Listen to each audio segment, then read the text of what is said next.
हाय दोस्तों, स्वागत है आपका हमारे चैनल पर एक बार फिर।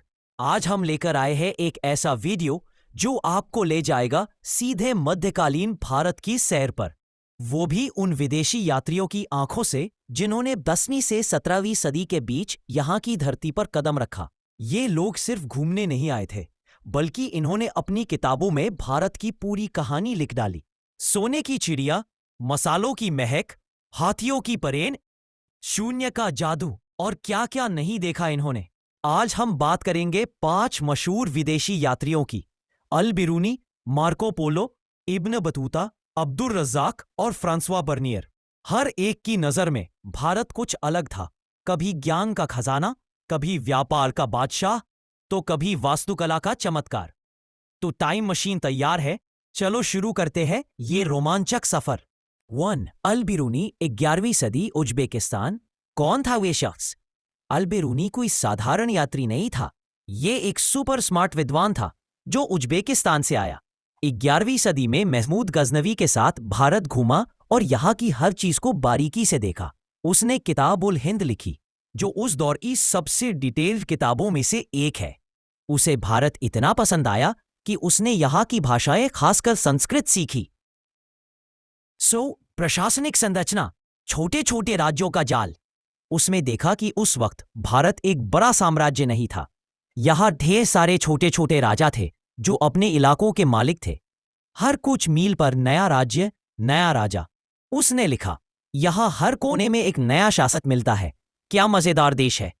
गजनवी सल्तनत का सैन्य बल मजबूत था, लेकिन वे सिर्फ लूटपाट और कर वसूली करते थे। केंद्रीकृत शासन का सपना उनके बस का नहीं था।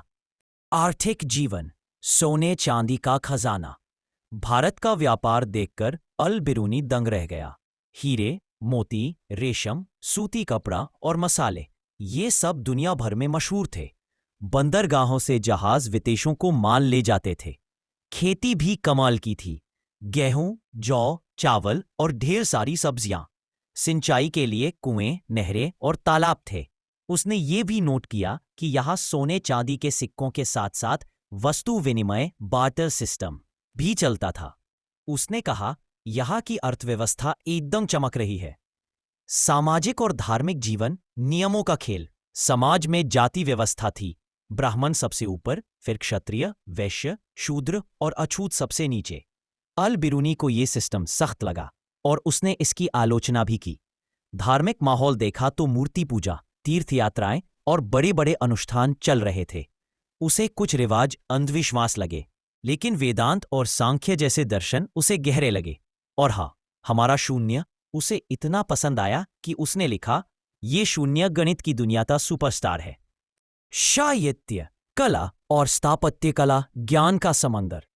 अल बिरूनी ने महाभारत और रामायण को पढ़ा और कहा, ये किताबें कहानियों से कहीं ज्यादा है।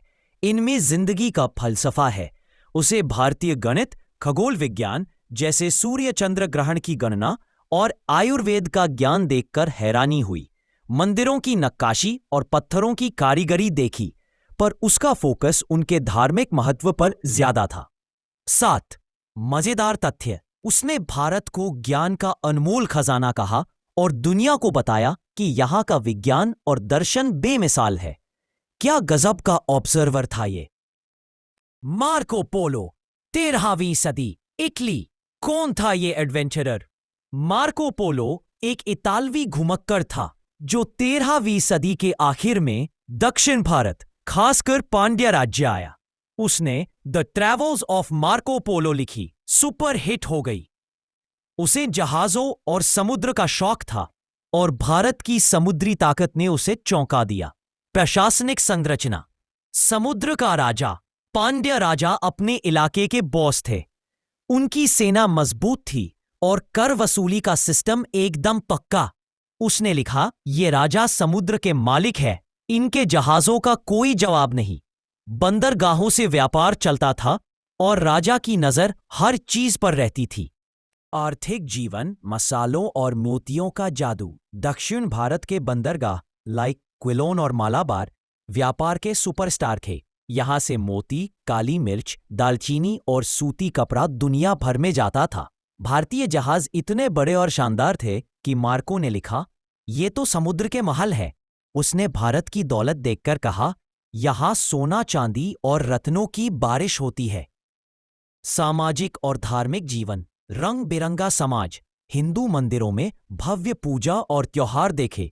ब्राह्मण समाज के लीडर थे और सन्यासी योगी सादगी से जीते थे। बंदरगाहों में ईसाई और मुस्लिम व्यापारी भी थे, जो बताता है कि यहां सबके लिए जगह थी। उसने सती प्रथा देखी और लिखा, यह मुझे समझ नहीं आया, कितना अजीब रिवाज है। साहित्य, कला और स्थापत्य कला। हाथियों का जलवा। मार्को ने मंदिरों और महलों की भव्यता देखी, पर उसने ज्यादा डिटेल नहीं लिखी। लेकिन हां, उसे हाथियों की फौज देखकर मजा आ गया। उसने कहा, यहां हाथी भी सैनिक है, क्या बात है। उसका फोकस भारत की रहस्यमयी वाइब पर ज्यादा था। मजेदार तथ्य, मार्को ने भारत को एक धनवान और जादुई देश कहा, जिसने यूरोप को हैरान कर दिया। उसकी किताब ने भारत को मशहूर बना दिया। 3.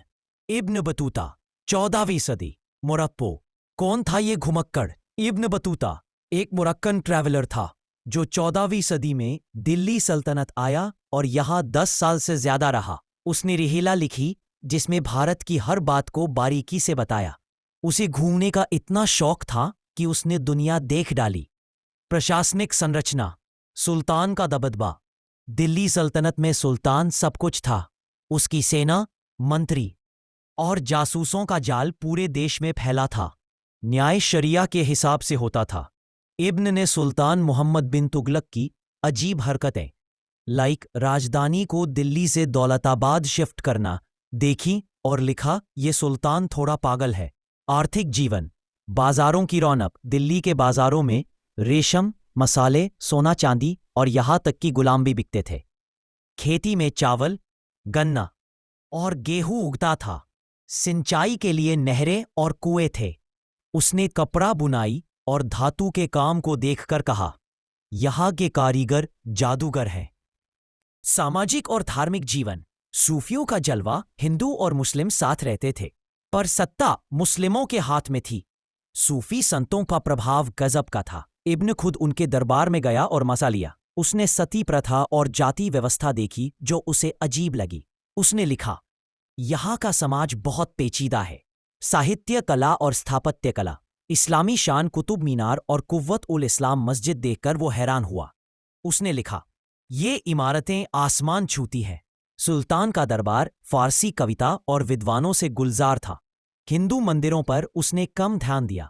मजेदार तथ्य, इब्न को भारत एक रंग बिरंगा और चहल पहल वाला देश लगा। उसने कहा, यहां हर दिन नया तमाशा है। 4. अब्दुल रज़्ज़ाक, 15वीं सदी। ईरान। कौन था ये राजदूत? अब्दुल रज़्ज़ाक एक फारसी डिप्लोमैट था, जो 15वीं सदी में विजयनगर साम्राज्य आया। उसने मतलउ सदैन व मजमउल बहरैन में अपनी कहानी लिखी। उसे भारत की भव्यता देखकर ऐसा लगा जैसे वो सपनों की दुनिया में आ गया हो। प्रशासनिक संरचना। संगठित राज्य। विजयनगर का राजा बॉस था, लेकिन मंत्री और नायक उसकी मदद करते थे। सेना में पैदल सैनिक, घुड़सवार और हाथी थे। कर से ढेर सारा पैसा आता था और नायकों को अपने इलाकों में थोड़ी आजादी मिली थी। आर्थिक जीवन। हीरो की चमक। हम्पी के बाजार विदेशी व्यापारियों से भरे थे। हीरे, मोती, मसाले और कपड़े की चमक हर तरफ थी। खेती में चावल, नारियल और गन्ना उगता था। सिंचाई के लिए तालाब और नहरें थीं। उसने लिखा, यहां के बाजार दुनिया के सबसे शानदार हैं। सामाजिक और धार्मिक जीवन। सबका साथ। हिंदू धर्म सबसे बड़ा था और मंदिर समाज का दिल थे। मुस्लिम, जैन और ईसाई भी थे, सब मिलकर रहते थे। राजा के जुलूस और त्योहार देखकर उसने कहा, ये तो किसी परियों की दुनिया जैसा है। साहित्य, कला और स्थापत्य कला। मंदिरों का जादू। विट्ठल मंदिर और गोपुरम की नक्काशी देखकर वो दंग रह गया। उसने लिखा, ऐसी कारीगरी कहीं नहीं देखी। तेलुगु और संस्कृत साहित्य को भी राजा सपोर्ट करता था। मजेदार तथ्य, अब्दुल ने विजयनगर को धरती का स्वर्ग कहा। कितना खूबसूरत ख्याल है ना। फ्रांसवा बर्नियर, 17वीं सदी। फ्रांस। कौन था ये डॉक्टर? बर्नियर एक फ्रांसीसी चिकित्सक और ट्रैवलर था जो 17वीं सदी में मुगल भारत आया। उसने travels in the Mughal empire लिखी और मुगलों के वैभव को करीब से देखा। उसे भारत की हर चीज में कुछ ना कुछ खास लगा। प्रशासनिक संरचना, सम्राट का राज, मुगल सम्राट सब कुछ का मालिक था, जमीन भी उसी की। सूबेदार प्रांतों को संभालते थे और मनसबदार जगीर के बदले सेना देते थे। लेकिन कर वसूली में भ्रष्टाचार देखकर उसने लिखा, यहां सिस्टम में कुछ गड़बड़ है। आर्थिक जीवन, वैभव और गरीबी का मेल, सूती कपड़ा, रेशम, नील और मसाले बिकते थे। यूरोपीय कंपनियां भी शामिल थीं, लेकिन किसानों पर भारी कर था। उसने लिखा, अमीर चमक रहे हैं पर किसान रो रहे हैं। सामाजिक और धार्मिक जीवन, तनाव और ठाठ। मुगल दरबार में वैभव था, पर औरंगजेब के जिजिया कर और मंदिर तोड़ने से हिंदू मुस्लिम तनाव बढ़ा। उसने दरबार की शान और शिष्टाचार को भी नोट किया। साहित्य, कला और स्थापत्य कला, ताज का ताज ताजमहल, लाल किला और जामा मस्जिद देखकर उसने कहा, ये दुनिया की सबसे खूबसूरत इमारतें हैं। मुगल चित्रकला और फारसी कविता की भी तारीफ की।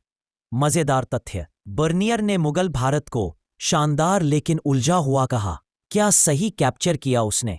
निष्कर्ष, भारत की शान। दोस्तों, इन 5 यात्रियों ने मध्यकालीन भारत को अपने अपने ढंग से देखा। अल बिरूनी को ज्ञान पसंद आया, मार्को को मसाले, इब्न को बाजार, अब्दुर को मंदिर और बर्नियर को ताज। लेकिन सबने एक बात मानी, भारत एक अनोखा और गजब का देश था।